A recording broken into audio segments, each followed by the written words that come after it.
the Atlas horizontal miller, and this is going to be my next video series. Hopefully this one doesn't take quite as long as the Bridgeport, but with as much information I plan anyways. The Atlas Press Company started making the miller here in the early 40s. There's at least 9 different models over the years. Some of them have guards, belt guards. Some of them have lever handles for tables, power feeds, different motor options, stuff like that. This one here is actually a model MF, and the serial number is a 2664. And what we get with that is we get a power feed. It's got the power feed system here. It does not come with belt guards, so you see some out there without belt guards and you think that they're missing, but actually some of the earlier models did not have belt guards. It does have the 32 speed change-o-matic system for the feeds. That is very similar to the Atlas lathe quick change gearbox, I believe. And this one here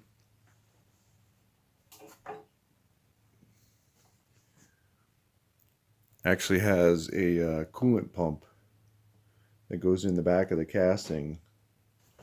So that's kind of a neat option there. Spindle speeds changed over the years. It's got a 6.5 to 1 back gear.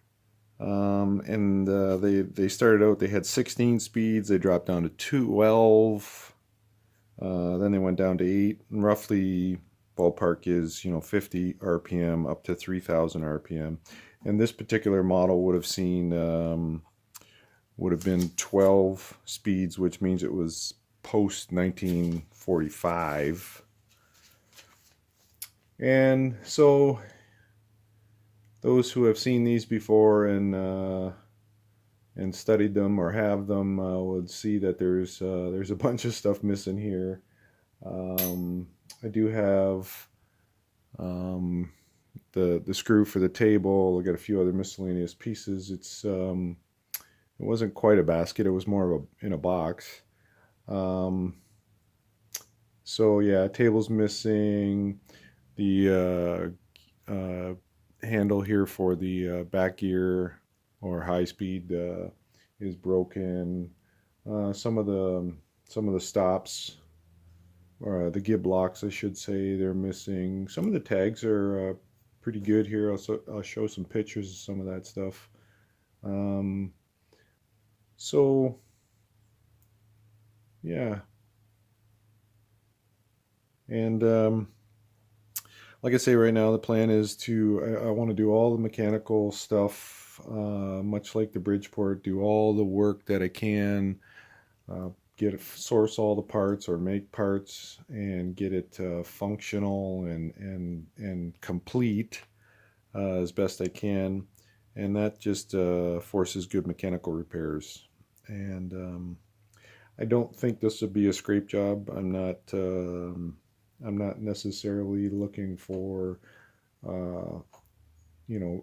great accuracy on this mill. We'll have to see what it looks like, and we'll do some checks to see how bad it's worn.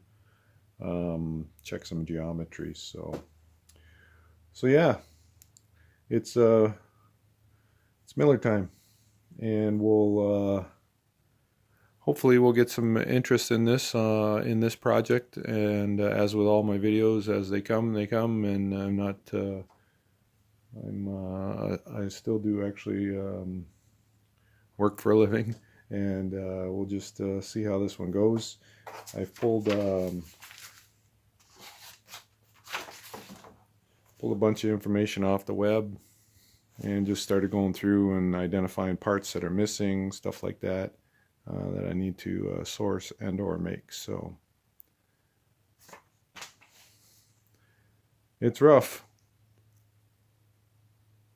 but we'll see what it looks like when it's finished.